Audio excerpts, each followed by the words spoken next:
Hello दोस्तों, मैं अमित कुमार आप सबका स्वागत करता हूं आपके अपने YouTube channel Kamakhya study circle में। दोस्तों, कितनी बेहतरीन बात कही गई है कि बेहतरीन व अच्छे दिनों के लिए बुरे दिनों से लड़ना पड़ता है।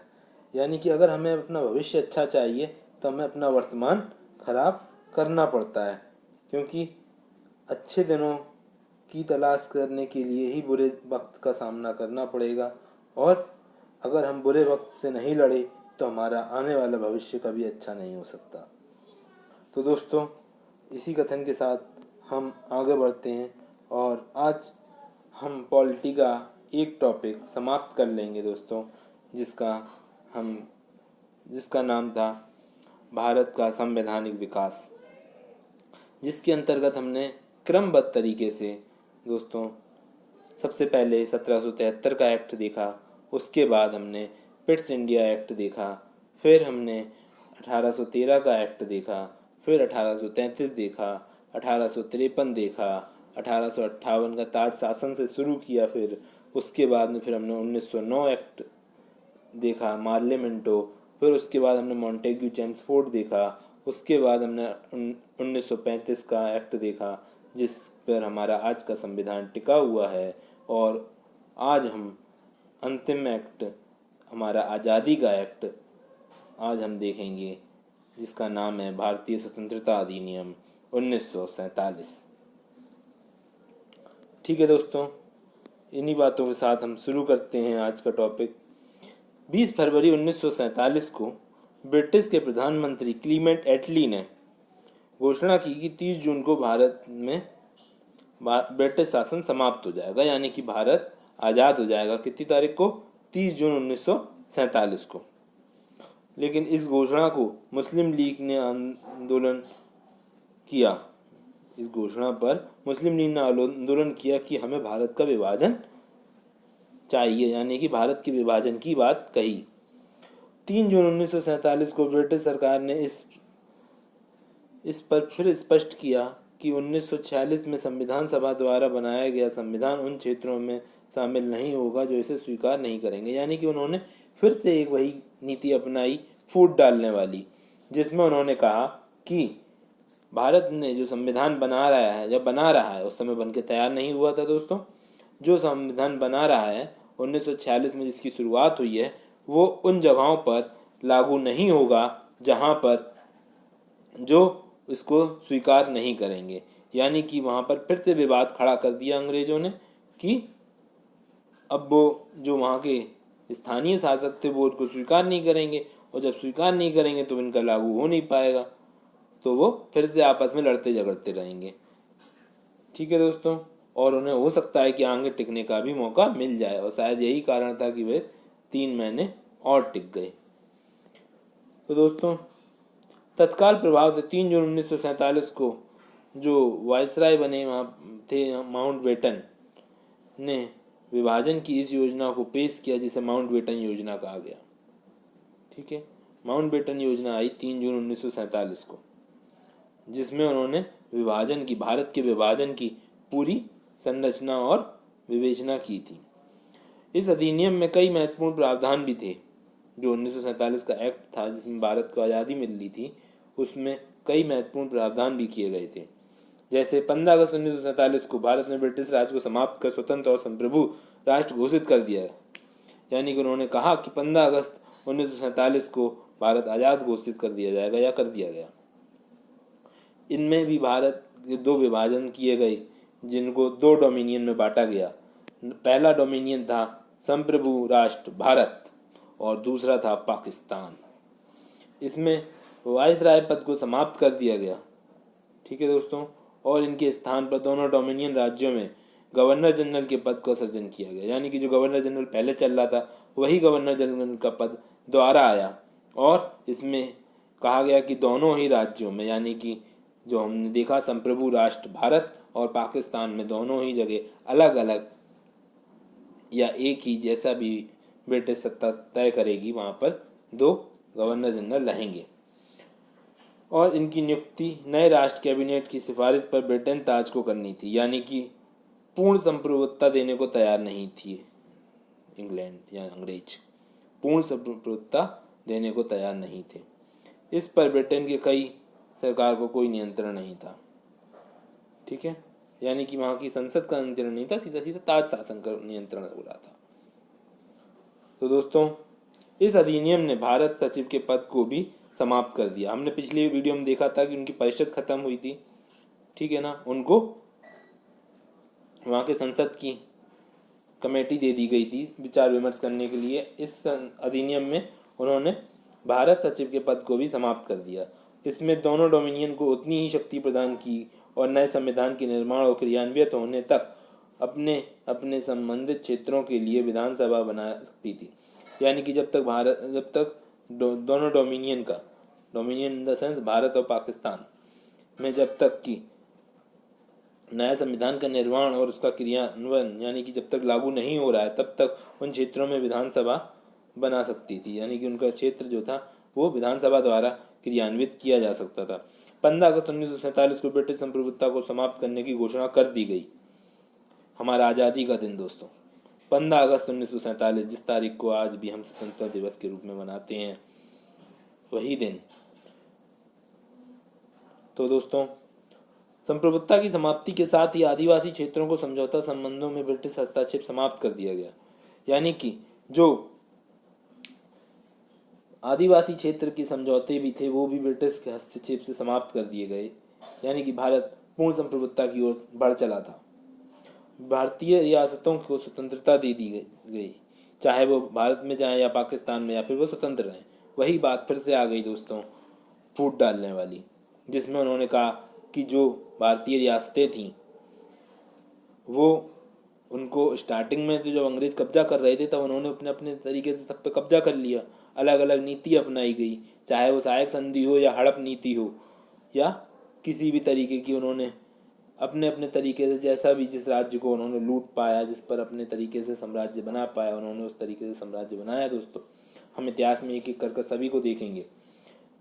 ठीक है, तो दोस्तों अब उन्होंने उनके लिए, उन रियासतों के लिए कह दिया कि जो भारत में शामिल होना चाहे वो भारत में हो, जो पाकिस्तान में होना चाहे वो पाकिस्तान में हो, और जो ना होना चाहे वो स्वतंत्र रहें, वो अपना प्रतिनिधित्व खुद करें और प्रभुसत्ता अपनी स्थापित कर लें।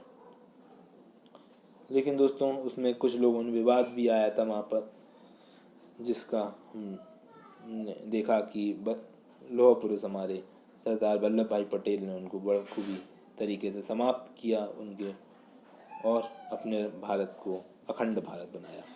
इस अधिनियम में नए संविधान बनने तक भारत शासन अधिनियम 1935 तक शासन चलाने की बात कही गई।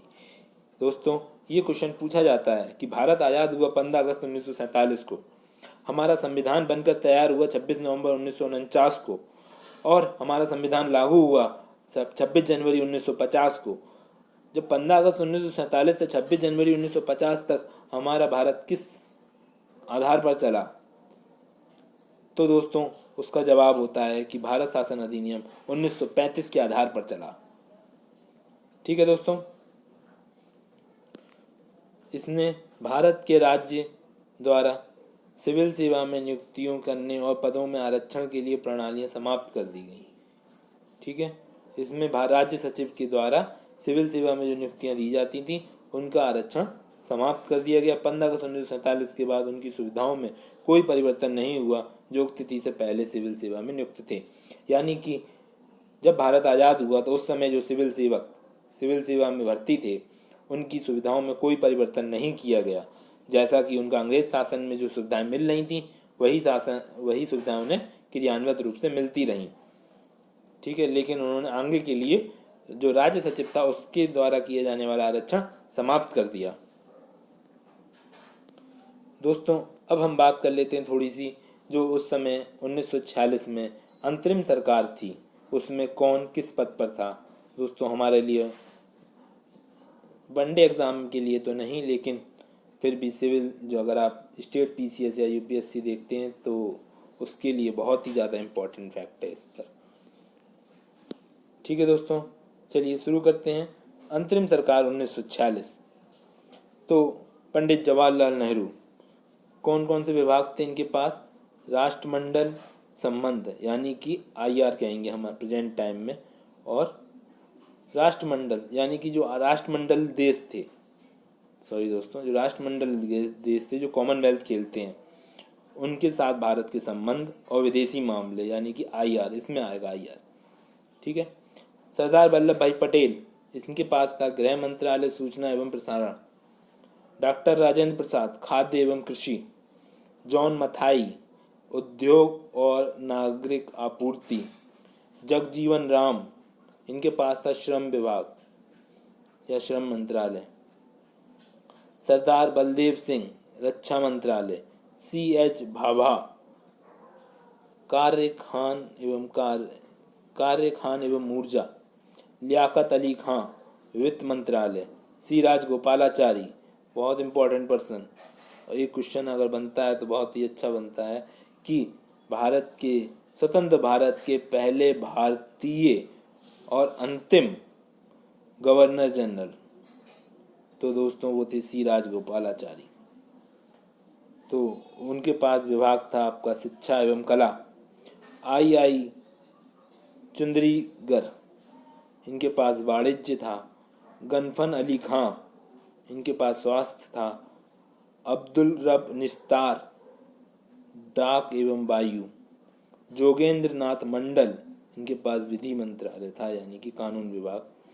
आसफ अली, इनके पास था रेलवे एवं परिवहन।